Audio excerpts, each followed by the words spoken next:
Politique. Maître Emmanuel Alti.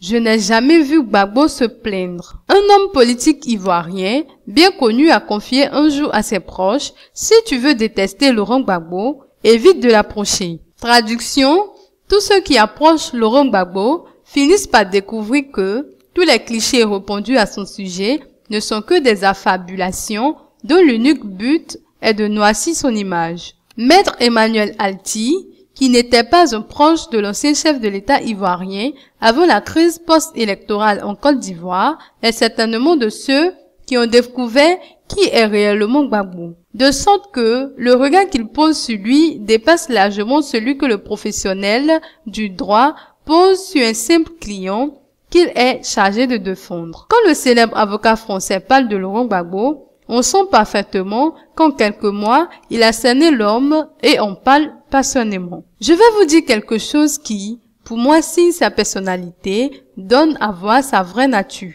Promet-il d'emblée dans une vidéo publiée mercredi dernier sur le site de la radio Netherlands International, RWN. Depuis qu'il a été transféré depuis 1 an et demi, je ne l'ai jamais entendu se plaindre.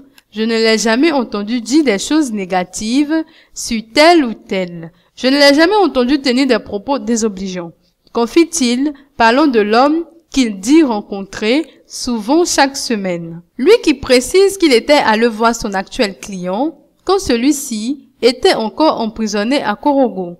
J'étais allé le voir en Côte d'Ivoire avec beaucoup de difficultés dans le nord lorsqu'il était incarcéré dans des conditions extrêmement difficiles. Soutient Maître Alti. Selon l'avocat, Gbagbo est toujours positif, toujours constructif. C'est quelqu'un qui est dans la création, dans la vision. Il espère que son pays et au-delà, l'Afrique, connaîtra un avenir meilleur et il y travaille, révèle Maître Emmanuel Alti, qui déplore d'ailleurs que les violations de droits de l'homme qui ont accompagné la destitution de Laurent Gbagbo n'aient pas cessé. Les violations des droits de l'homme en Côte d'Ivoire se poursuivent jusqu'à aujourd'hui, note-t-il.